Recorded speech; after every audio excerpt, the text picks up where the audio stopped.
Tonight, is racial profiling the only way to stop criminals? People who are interested in watching basketball or playing basketball, we have found, are predisposed to criminal activity. You have the right to remain silent, but it's time to debate right here on Crossballs. Comedians posing as experts. Pot is good for everyone. Women are designed for sex. Hunting is self-defense. I drive drunk all the time.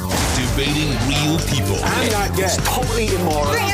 Who don't know the show is fake. That's a lie. You're an idiot. Die. Out of the crossfire, beyond hardball. This is Crossballs.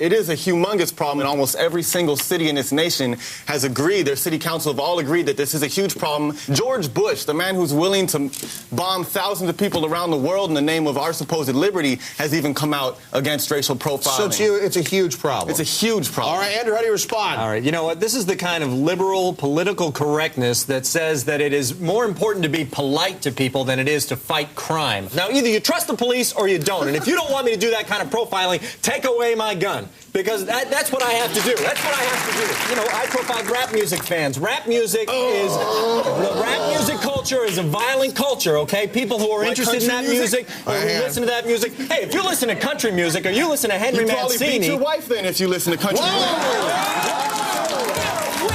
What you saying? You're I don't believe that. You're a racist. What I'm saying is I don't believe that. It's just like I don't believe that. I don't believe that.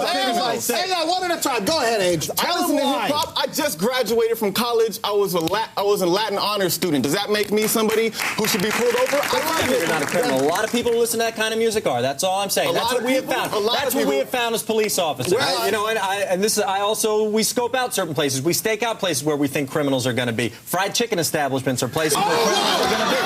What is that reaction about? Listen, what is that reaction about? I'm a police officer. I got 13 years on the force. Go ahead. I promise you this. If you go into a fried chicken establishment on any night of the week, if they're open late from 10 to midnight, you walk in there, you pick somebody at random, you bring them back to the station house, you talk to them, you see what they've been up to, they will have committed a crime. Why is it wrong that people eating at fried chicken place? That's the most ridiculous thing I've ever heard in my life, man. It's again, to me, tell me if I'm wrong, it smells like racism again to me. It smells like racism to me, too. You're the racist. You guys are the racist, saying that only black people eat at fried chicken establishments. Nobody said that. You're the one who said You that I'm assume racist. that's what I'm saying because What are you saying? He said it was racist. Yeah, you did. He said it was racist. Let's move on. All right, I'm the racist. I'm the big racist. Let's move on. Mr. DeLong believes the police also engage in something called positive profiling. Tell us about that. Yeah, absolutely. This goes on all the time. When we see a car with a bumper sticker that says, my grandson is an honor student at such and such school, we profile that person as probably not going to be a criminal, probably a law-abiding citizen. And we say, good for you, and we leave those people alone, okay? Absolutely. That's positive profiling. It goes on all the time. Is that safe? Is that a good thing to do? That's ridiculous. Why is that ridiculous? Because you're saying that if somebody doesn't have a sticker like that or if somebody has a sticker on their car for a hip-hop band, then you automatically assume they're a criminal. I don't automatically assume they're a criminal, but I wonder if they are, and I'm going to check them out. All right. We sent our cameras with Mr. DeLong to demonstrate this so-called positive profiling. Let's take a look. This threesome could be a pretty powerful gang out on the streets, marauding and raping and pillaging. You're not a member of Yakuza, are you? Do you know what that is? I'm Asian. It's a Japanese crime syndicate, am I right? But you're not a member. Crime-free, crime-free, crime-free. 3 crime-frees. I know that you're a member of a minority, and if I felt oppressed like you, I might want to commit crimes and stuff, but you're not out doing it. It's got to be hard, and I want to give you a sticker. I was crime-free today. I want you to wear that with pride. There you go! You're not a member of Yakuza. Yakuza? Yeah. Okay, good. All right, good. Well, thank you. You're crime-free today. That's what this says, in a very spirited kind of like an Asian font, so that's good. You're crime-free. I was crime-free today, that says. Oh. There you go, my friend. Thank you very much. Enjoy that. Thanks for not joining a Japanese crime syndicate. Yeah, because that would be terrible. We don't need any more of that. All right, guy. Thank you. Have a wonderful day. All right. Good day. All right. AGE, what did you think about what he was doing there? That was ridiculous. Why? Because he's going up to just random people on the street and he's like, you know, he's hitting them up about their crime, but he's not doing what police do. Police throw people against the walls, say, where are your tattoos, what gang are you from, where are your drugs? They take them out of the car and they do all this. Well, I have a responsibility to say to somebody, hey, what are you doing in this neighborhood? Do you live here? What are you doing in this neighborhood? To fight crime that you have evidence about, not throw a big net out hoping to catch a couple of fish. You are exactly wrong. I have a responsibility to say to somebody, hey, how can a person like you afford a car like this? Show me the proof. And if they can show me the proof, somebody's color. Who's a basketball fan or a rap music fan? Come on, these are people that probably cannot afford that car. In my experience as a police officer, and I got to find out if they can. And if they can show me the title that this is their car, then great. We have no problem. Enjoy the rest of your day. So now, you actually have some, I guess, innovations in profiling. Is that right? Yeah. This is an I've been profiled card. All right. What does that say? It says, this card is to certify that as of the date, I have been searched by local law enforcement and found free of illegal substances, deadly weapons, and criminal intent. They can carry this card around for them. It expires after 30 days because people change. But they can have this card. And I think that's great. And we also have a bumper sticker that basically says the same thing. If your car has been searched, if you've been pulled over and you've been profiled, then fine, you've been profiled. And that's great. And you're free to go about your business and have a great life. Thank you for not committing any more crimes. Is that good to have an ID card and a bumper sticker? Are those solutions? What are you laughing at? That's not solving anything when the rest of these people... I'm trying to solve crime. You're trying to solve crime. Well, I'd like to solve crime too. I'd like to give a bumper sticker to each cop who hasn't shot a kid during the day. I'd like to give That's a lot of bumper stickers, my friend. That's going to be too many bumper stickers. I don't know if you can afford to run them all. And there's a whole lot of bumper stickers for people who could say, I've been profiled and haven't committed a crime. There's a whole lot more. Next up, is prison cruel and unusual, or should it be cool and fun usual? If they kill somebody, you could give them a good talking to and take away their car. Old people... What does that do? Stay tuned.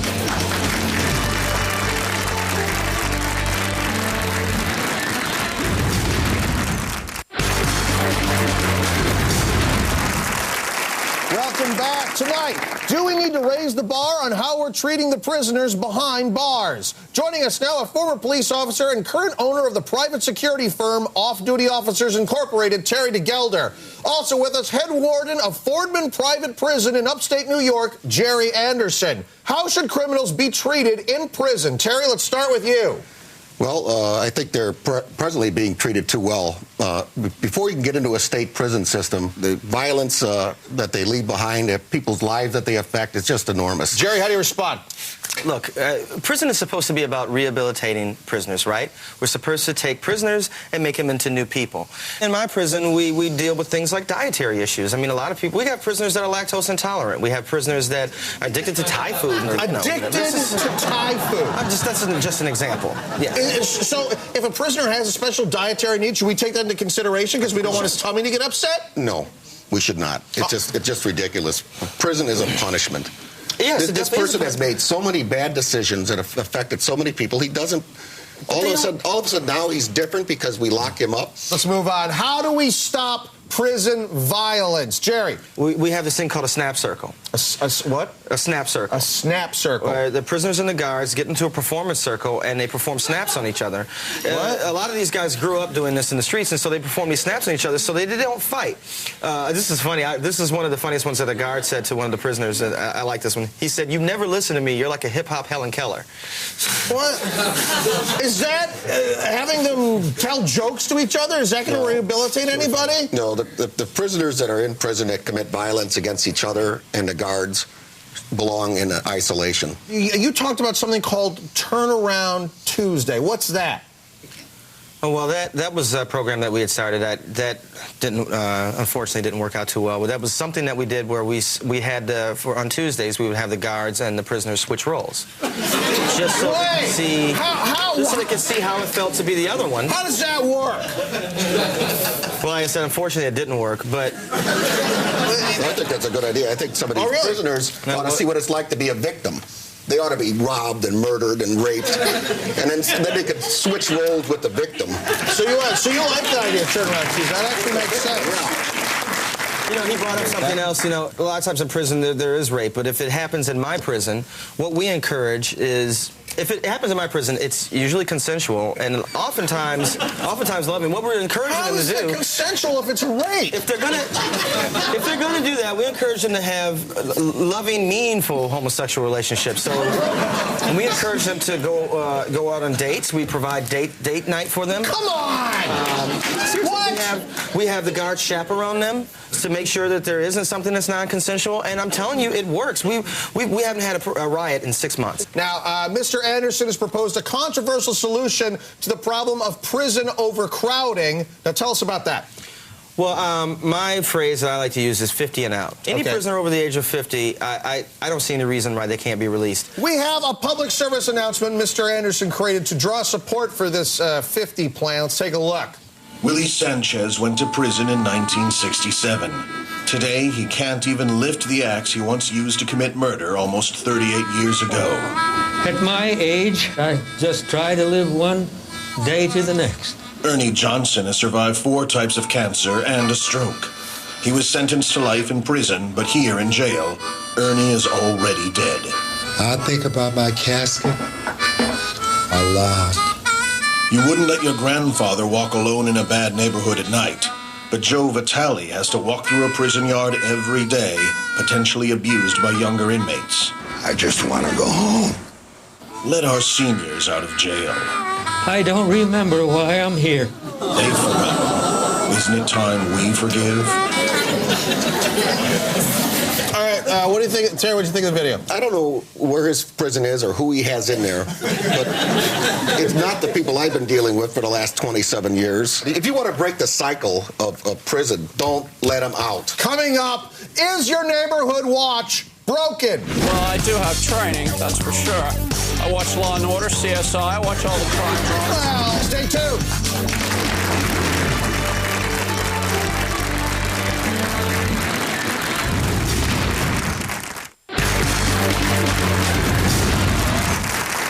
Welcome back. Tonight, Neighborhood Watch. What happens when private citizens become private detectives? Joining us now via satellite is a self-proclaimed private citizen enforcer, Matt Graham. Should ordinary citizens be involved in law enforcement? Matt. Well, Chris, 9/11 was a real wake-up call for all of us.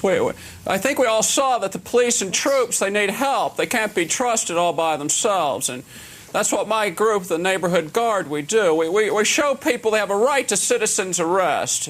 There already is the Neighborhood Watch, but we ratchet it up a notch, you know. Watching's too passive for these times. All right. Terry, do you agree with that? Well, I think some citizens have no business getting involved in anything law enforcement. Uh-huh. And this man might be one of them. Oh, really? Well, sir, we can't trust the police. That's for sure. Let me tell you something. Everybody knows this. Cops are always former high school bullies. I'm sure some of your panel can agree with that. I don't want any C student protecting my family, that's for sure. Is that true? All cops are former bullies? Is there any truth to that? That's really stupid. Yeah, I agree. Of course, he's a former bully. He's not going to admit to it. Now, Maz, you actually encourage vigilantes to carry cameras around with them in order to record proof of crimes. All right, now, we were provided with some of the video footage that Matt Graham shot while trying to catch people shoplifting. Let's take a look at this.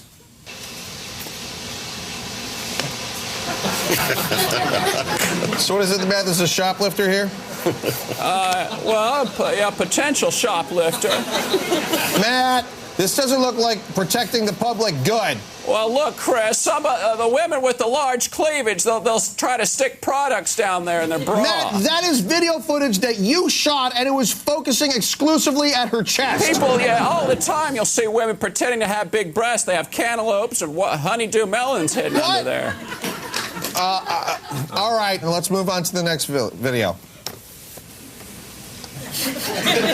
right, you're editing this to make me look bad. All right, Matt, what are we looking for here? Well, she's showing off her thong, and these women, these shoplifters, they'll use thongs as a distraction so you don't look at the product they're sneaking in their bra. Matt, your video is only focused on her thong. How are you going to catch her shoplifting if all you're doing is staring at her ass? Well, I did say it was a powerful distraction. I am human. All right, fine. Matt, you're marketing your own products in order to aid people making their own citizens' arrests. Tell us about that. Well, we got the Sit Arrest Kit. We just came up with this.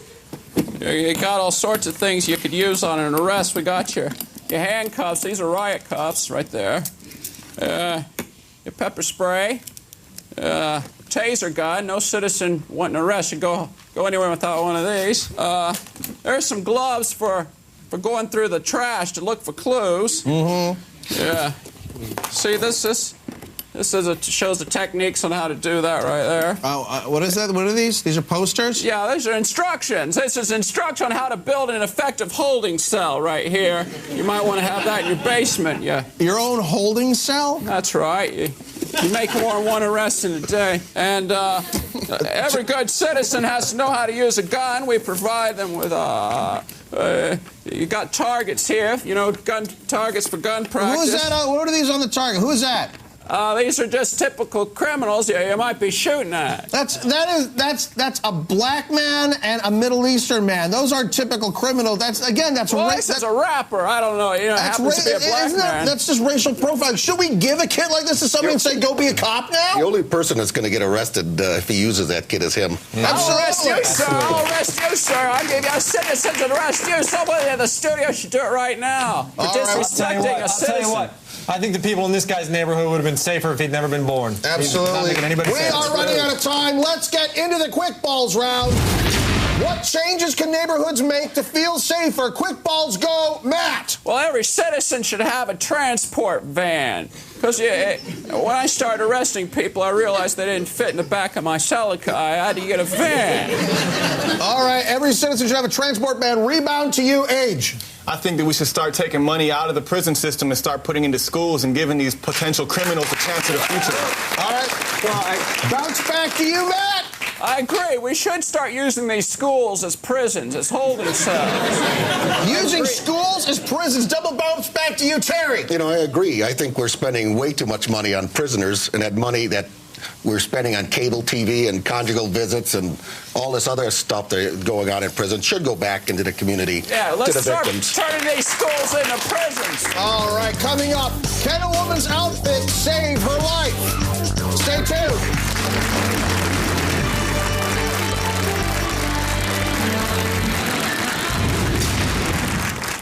On the next Crossballs. Does every woman need breast implants? Continuing to be ugly is rude and selfish. I wouldn't trust you with a knife in your hands.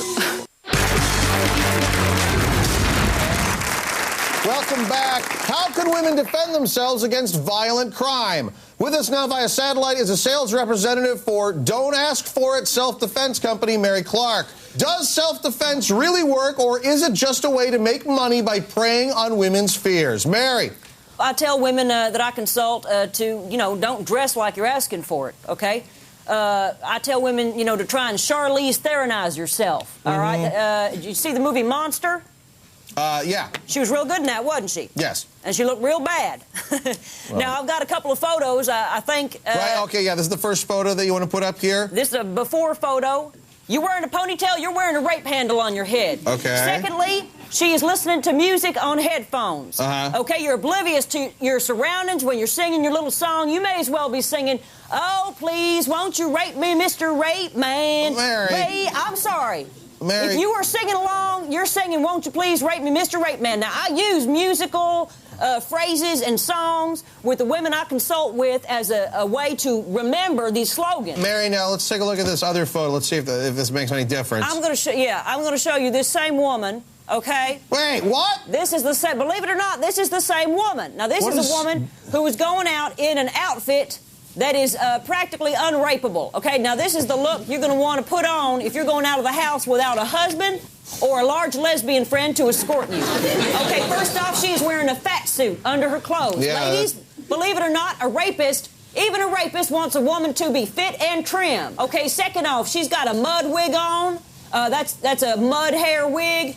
She's also wearing what I like to call a homeless stink jacket.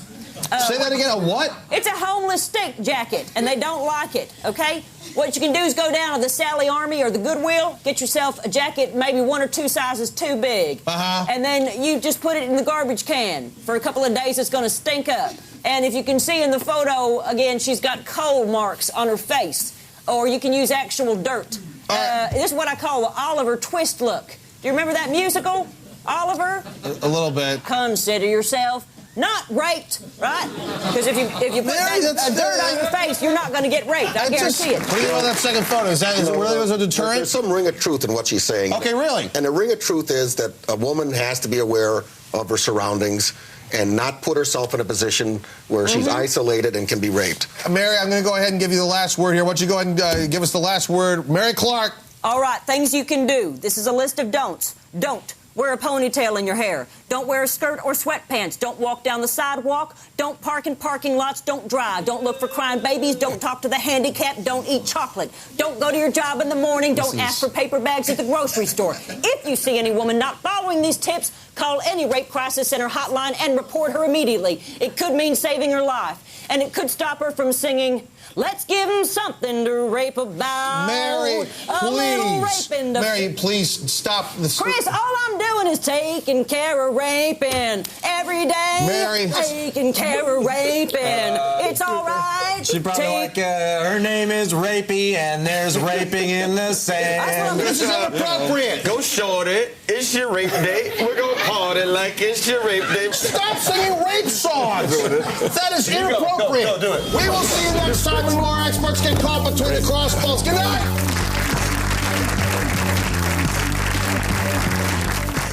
What does the nation's most respected news magazine have to say about Graham Norton? He thinks nothing of whipping out a sex toy and offering it to a guest just for laughs. Newsweek likes me. They really like me. The Graham Norton Effect, tonight at 10, here on Comedy Central. Tonight at 11, as Olympic athletes go for gold medals in Athens, find out how far illegal immigrants will go for green cards in L.A. Louis Black reports an all-new Back in Black. The Daily Show with Jon Stewart tonight at 11 on Comedy Central.